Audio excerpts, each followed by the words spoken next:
Hello friends, we will see a scenario of image to diagnosis in general ultrasound involving liver.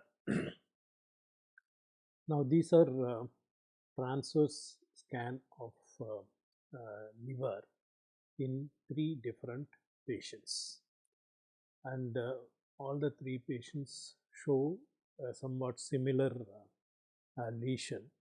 You see a brightly echogenic curvilinear lesion in the right lobe of liver with shadowing.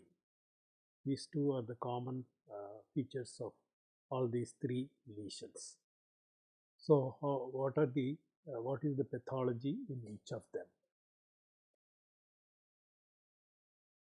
Now, this scenario I am putting forth to illustrate how basic principles of sonography involving propagation of ultrasound and technique is critical to arrive at a diagnosis which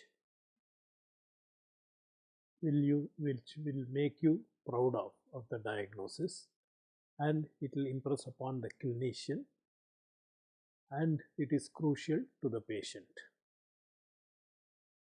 because it will avoid other investigations which become unnecessary because of your diagnosis. And this is not illustrative of use only in general ultrasound. The same basic principles will be applicable to every field of sonography, including fetal medicine.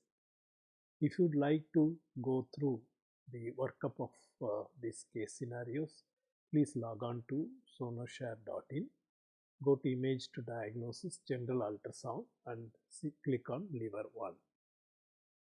Thank you.